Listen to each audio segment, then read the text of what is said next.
Assalamualaikum warahmatullahi wabarakatuh. Perkenalkan, nama saya M. Fajar Setiawan dengan NPM 243510079. Pada video kali ini, saya buat bertujuan untuk menyelesaikan tugas mata kuliah pemrograman web yang diampu oleh Bapak dosen M. Rizky Fadila STMMG, yang dimana tugasnya itu adalah saya akan membaca bab 10 e-book pemrograman web.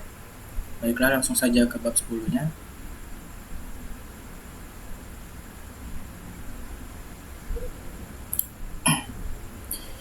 API Communication Strategies. 1. RESTful Arsitektur Etika Percakapan Web. Dalam dunia pengembangan web yang terdistribusi, front-end dan back-end seringkali adalah dua entitas terpisah yang mungkin dibangun dengan bahasa pemrograman yang berbeda sama sekali. Agar kedua belah pihak yang bisa saling mengerti, mereka membutuhkan protokol komunikasi standar. Dan standar yang paling dominan di industri saat ini adalah REST, Representational State Transfer.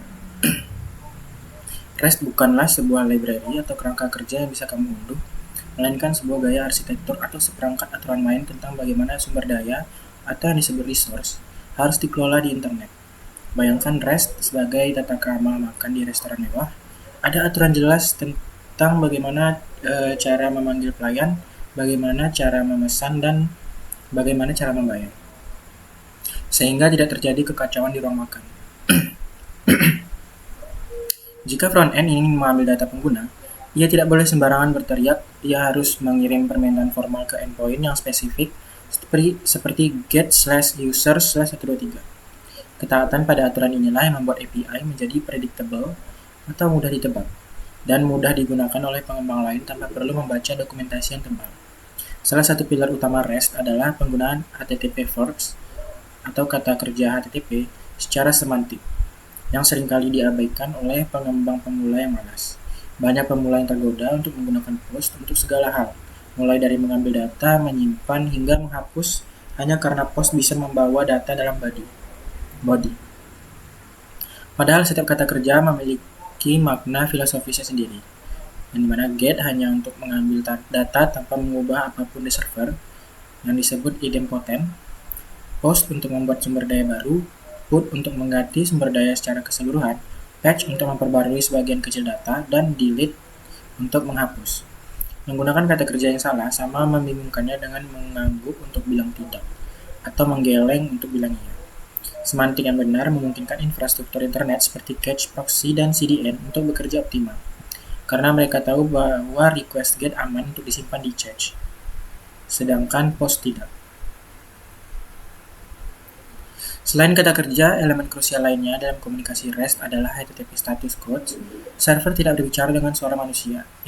Jadi ia menggunakan kode angka 3 digit untuk mengekspresikan perasaannya terhadap request yang kita kirim. Kode 2 yang diawali 2 seperti 200 OK, 201 created, berarti sukses, semua berjalan lancar.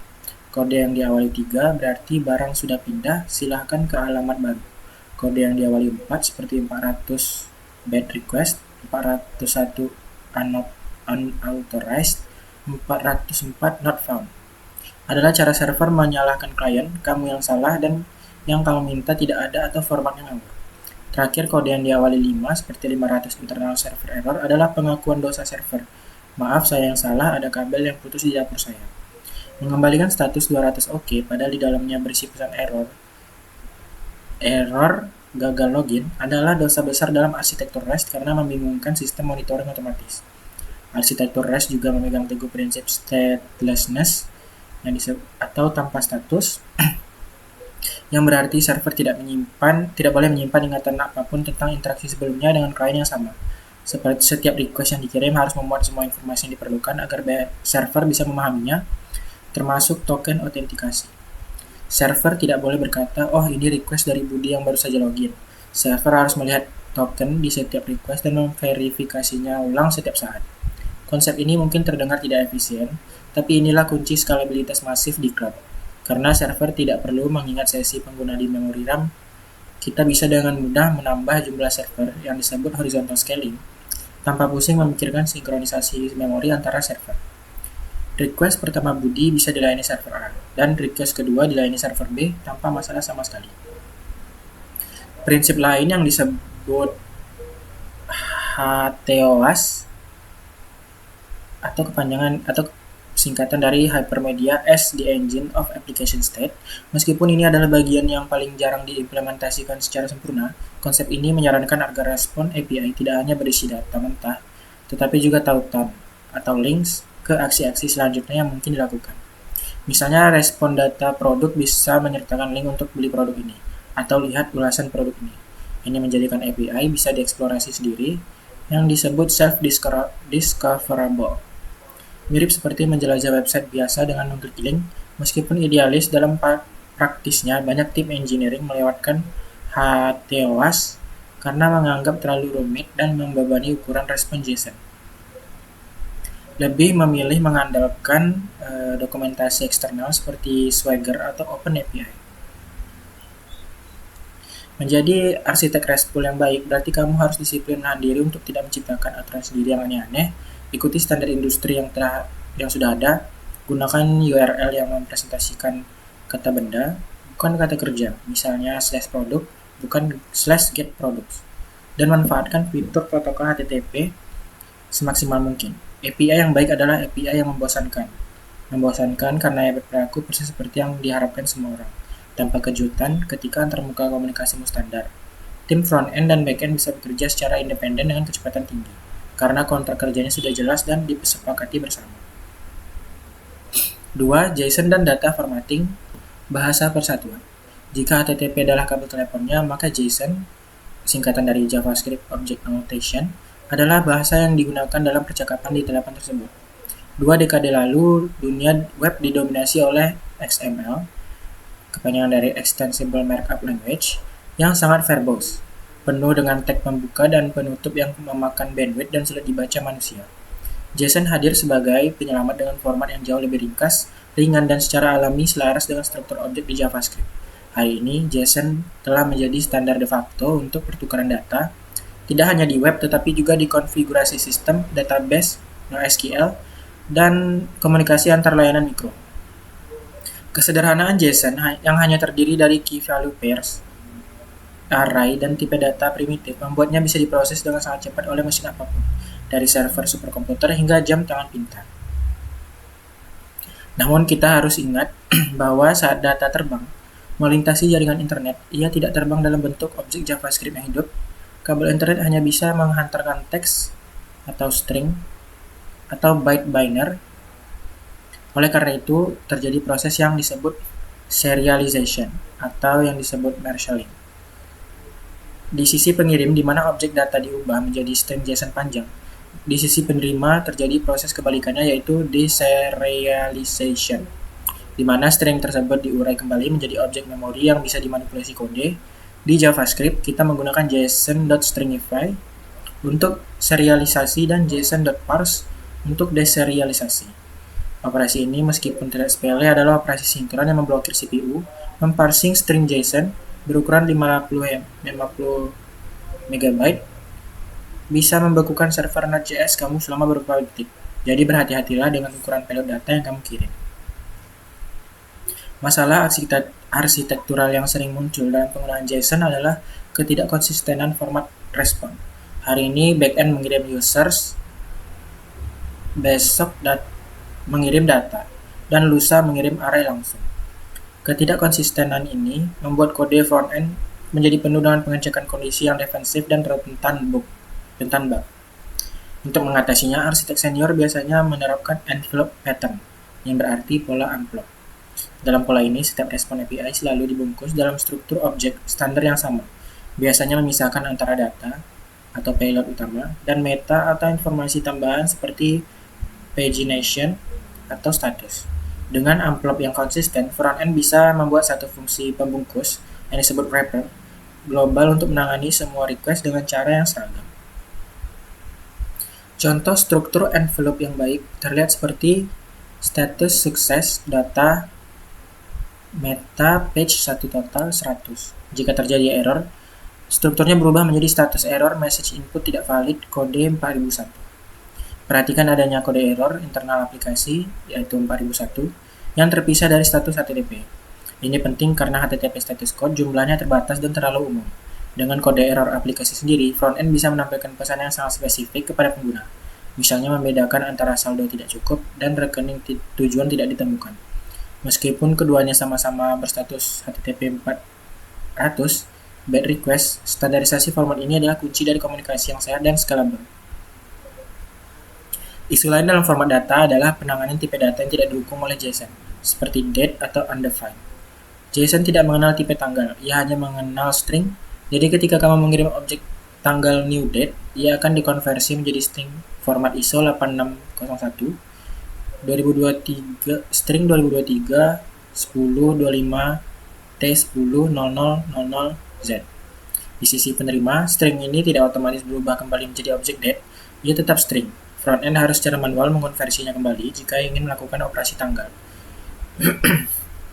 Ini sering menjadi sumber bug invalid date yang menyebalkan. Praktik terbaiknya adalah menyepakati format tanggal, biasanya UTC ISO string atau Unix timestamp di awal project dan menggunakan library pengolah tanggal untuk menangani konversinya secara konsisten. Terakhir, meskipun JSON adalah raja, ia bukan satu-satunya pilihan. Untuk kasus penggunaan yang membutuhkan performa ekstrim atau ukuran paket super kecil, seperti game online atau komunikasi internal microservice, format biner seperti protokol buffers atau protobuf atau message pack mungkin lebih unggul. Format biner jauh lebih efisien dalam penggunaan bandwidth dan kecepatan parsing karena tidak perlu memproses teks.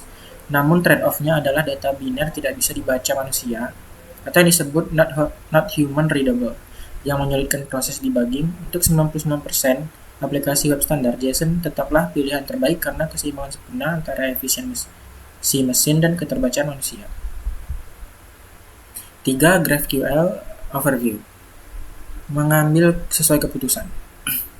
Meskipun REST API sangat populer, ia memiliki kelemahan fundamental yang mulai terasa saat aplikasi mobile dan front-end menjadi semakin kompleks. Masalah pertama adalah overfetching. Klien harus mengunduh data lebih banyak dari dibutuhkan. Bayangkan kamu hanya ingin menampilkan nama pengguna dengan foto profil di header aplikasi, tetapi endpoint get/user/me dari REST mengembalikan 50 kolom data termasuk alamat lengkap, riwayat pesanan, dan nomor sepatu. Ini adalah pemborosan kuota data pengguna dan baterai ponsel yang sia-sia. Masalah kedua adalah underfetching.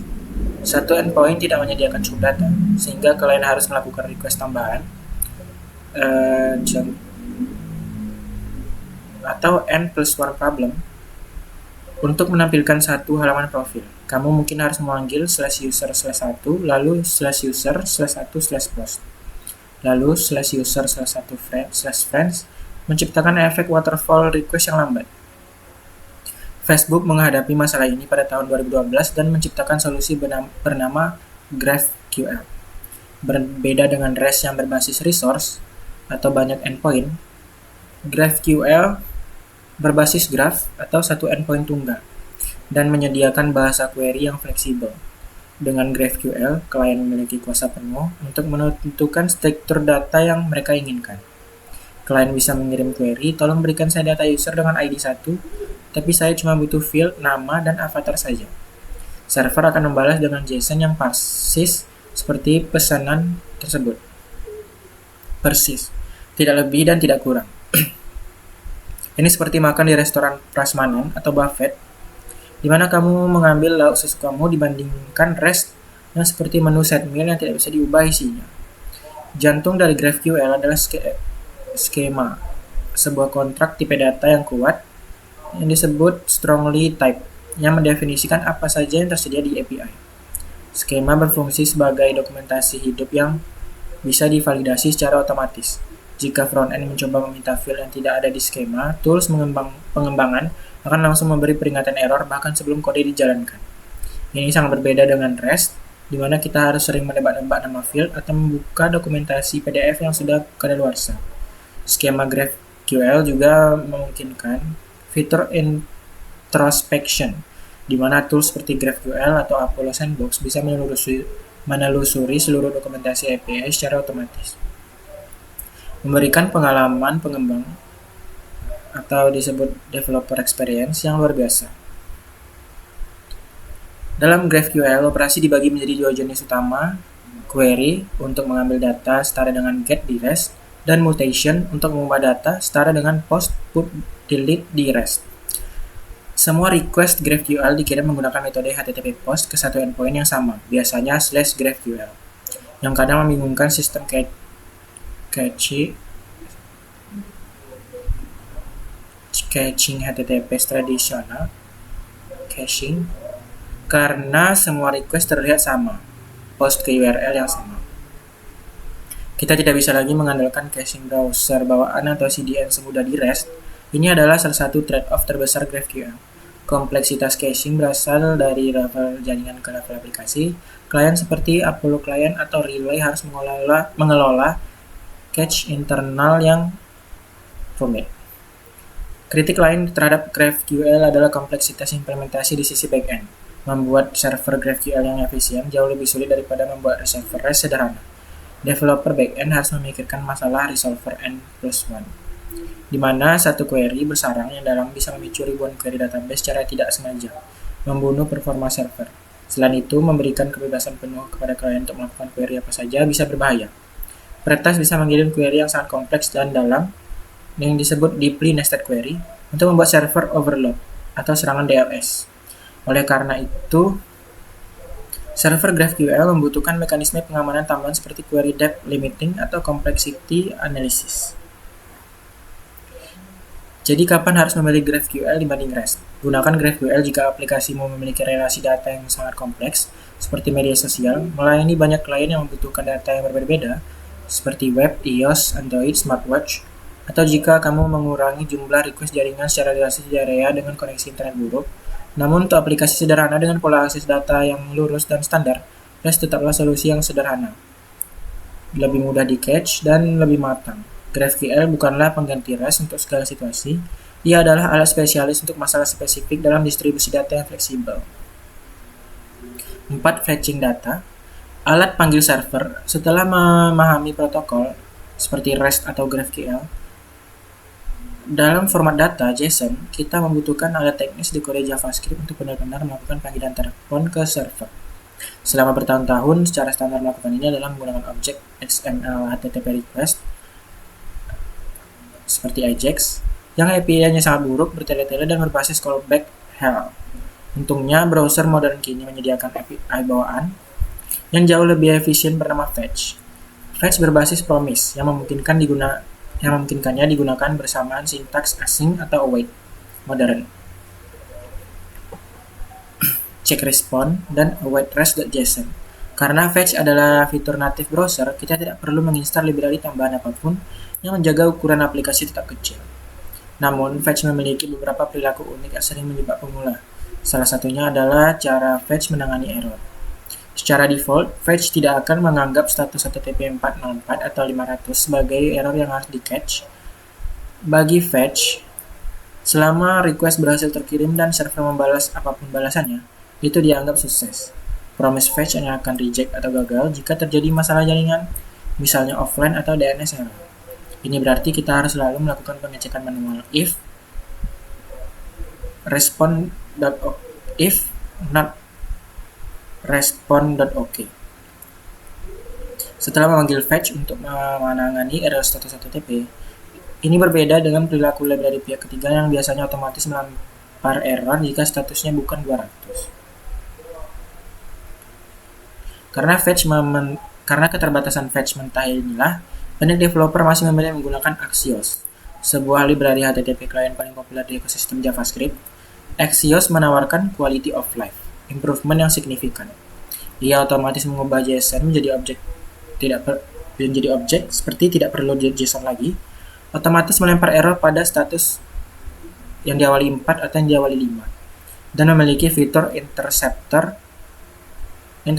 sangat powerful untuk arsitektur skala besar.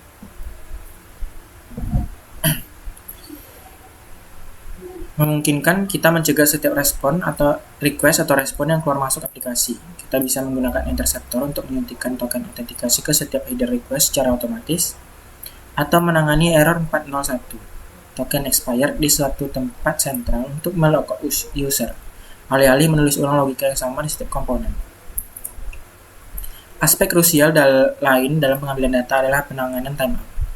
Pengguna tidak hanya pengguna tidak punya kesabaran tak terbatas. Jika server macet dan tidak membalas dalam 10 detik, aplikasi harus berani memutuskan koneksi dan memberitahu pengguna. Daripada membiarkan loading spinner berputar selamanya, Fetch Native tidak punya opsi timeout bawaan. Jadi kita harus mengakalinya, sedangkan Axios punya opsi timeout yang simple. Strategi pengambilan data yang matang selalu menyertakan batas waktu. Lebih baik memberikan pesan koneksi lambat, coba lagi, daripada membiarkan aplikasi terlihat hang atau rusak. Fitur modern yang wajib dikuasai untuk user experience yang baik adalah Abort Controller. Bayangkan pengguna mengklik menu laporan bulanan yang datanya berat, tapi sedetik kemudian dia berubah pikiran dan mengklik menu beranda. Tanpa pembatalan, request laporan bulanan akan tetap berjalan di latar belakang, memakan bandwidth, dan ketika selesai nanti, ia mungkin akan mencoba mengupdate state komponen yang sudah tidak ada di layar, memicu memori yang disebut memory leak. Dengan Abort Controller, kita bisa memberikan sinyal pembatalan ke request fetch atau Axios saat komponen di unmount, atau saat request baru dibuat. Ini memastikan aplikasi hanya memproses data yang relevan dengan apa yang sedang dilihat pengguna saat ini, mencegah kondisi balapan yang disebut race condition data.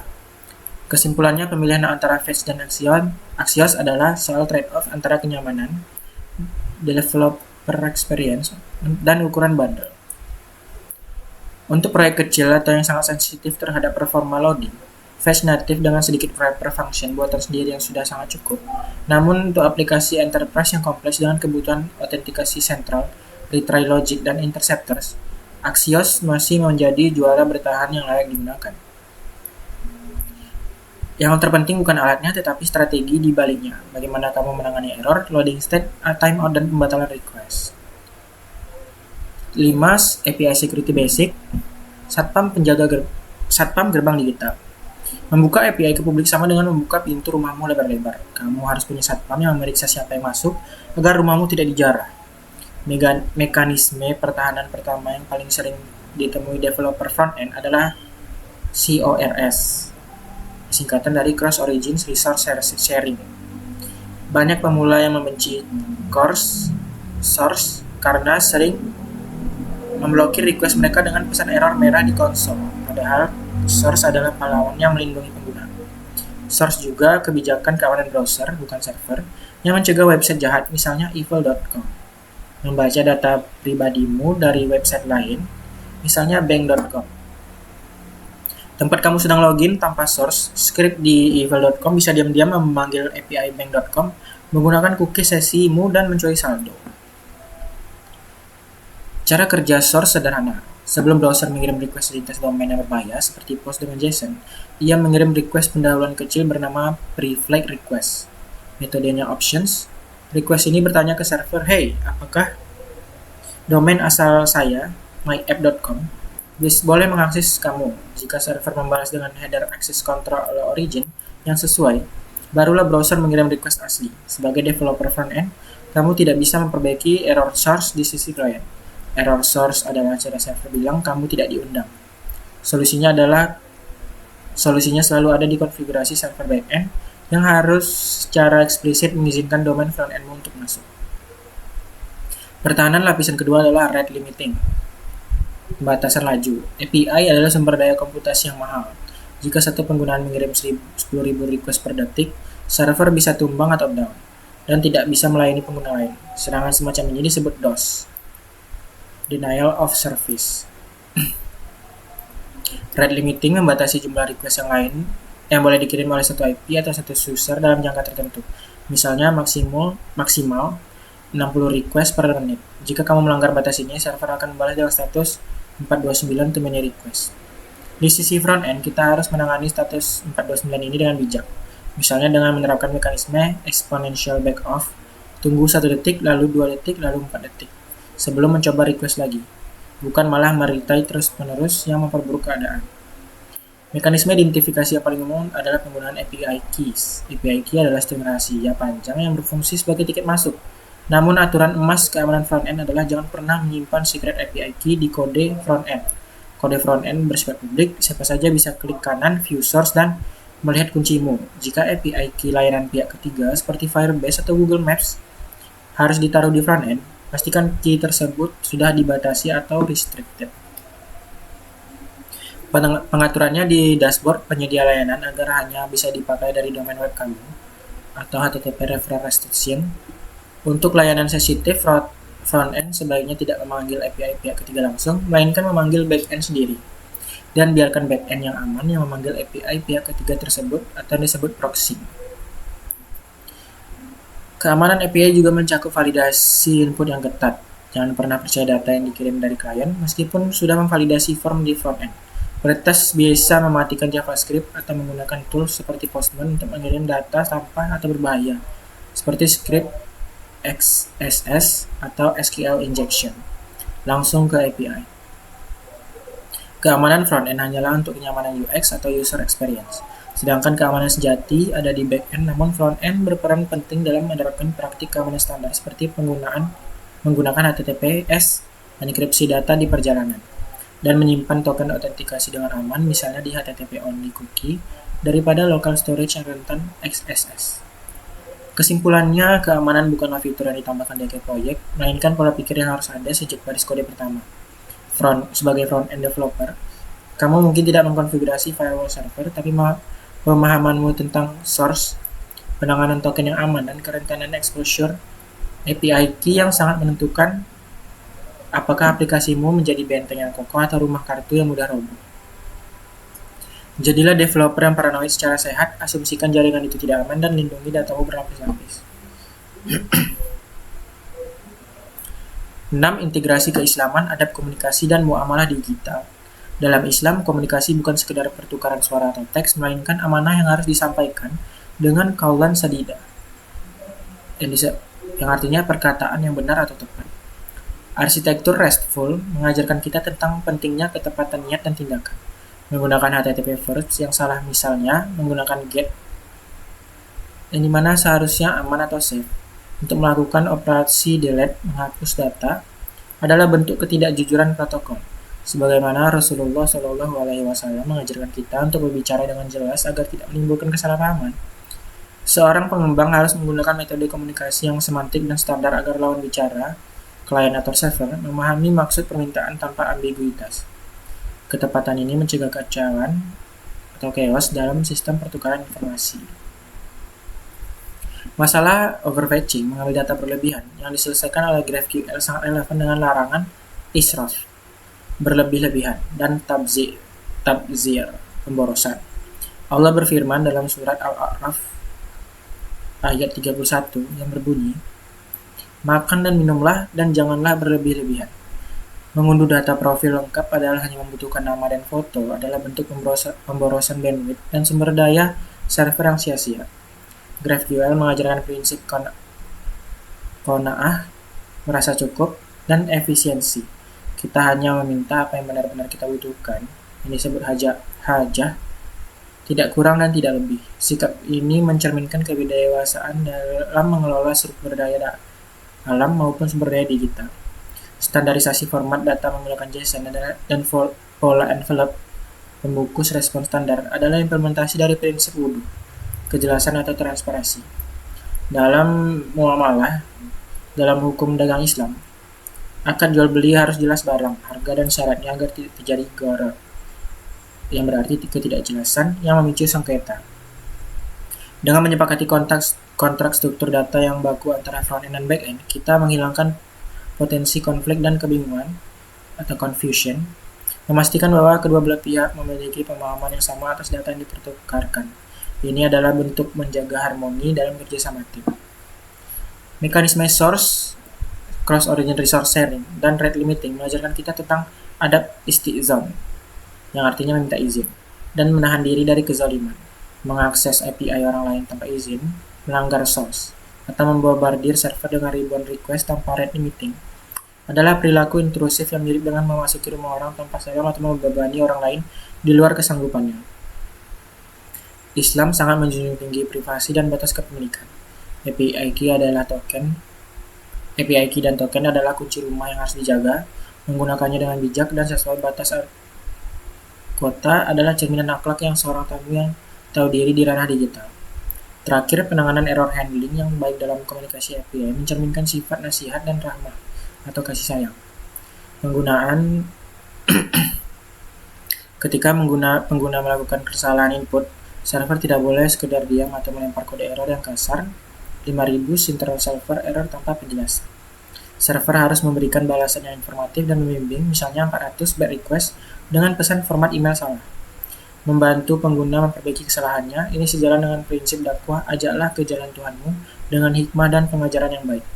Sistem yang baik adalah sistem yang tidak menghukum kesalahan pengguna dengan kebingungan, tetapi membimbing pengguna menuju kebenaran input dengan pesan yang sama. 7. Kesimpulan. Diplomat data digital. Bab ini telah mengajarkan bahwa komunikasi antara sistem bukan sekedar kirim dan terima, melainkan seni diplomasi data. Berikut adalah prinsip-prinsip komunikasi yang harus kamu patuhi. Hormati protokol REST. Kita belajar bahwa REST bukan sekedar gaya-gayaan, melainkan standar etika. Menggunakan HTTP first, get versus post, dan status code yang tepat adalah kunci agar aplikasi kita bisa dimengerti oleh mesin lainnya dan infrastruktur internet atau caching. Berbicara dalam satu bahasa JSON. Kita memahami bahwa JSON adalah lingua franca web modern. Namun, format JSON yang semrawut akan menciptakan kekacauan. Pola envelope data meta error adalah standar wajib untuk menjaga konsistensi komunikasi antara front-end dan back-end. Fleksibilitas GraphQL. Kita melihat bahwa REST punya batasan, over atau under fetching. Dan GraphQL hadir sebagai solusi buffet di mana klien mengambil data yang mereka butuhkan. Pilihan antara keduanya adalah tentang trade-off, kesederhanaan REST versus fleksibilitas GraphQL. 4. Alat bukan segalanya, perbedaan fast versus Axios tidak sepenting strategi di baliknya. Menangani timeout, error, dan pembatalan request atau abort controller adalah tanda kedewasaan engineer yang peduli pada pengalaman pengguna di jaringan yang tidak stabil. 5. Keamanan berlapis. Terakhir, kita menyadari bahwa API publik adalah pintu terbuka bagi serangan. Pemahaman tentang source, izin browser, rate limiting, anti banjir, dan proteksi API key adalah benteng pertahanan pertama sebelum data masuk ke logika bisnis. Dengan jalur komunikasi yang kini terbuka dan aman, kita perlu tempat untuk menyimpan data tersebut secara permanen. Di bab 11, kita akan membahas fondasi penyimpanan data, database, dan ORM. Baiklah, sekian saja video yang saya buat kali ini. Apabila terjadi kesalahan pengucapan, saya mohon maaf. Saya akhiri. Wabillahi taufiq wal hidayah. Assalamualaikum warahmatullahi wabarakatuh.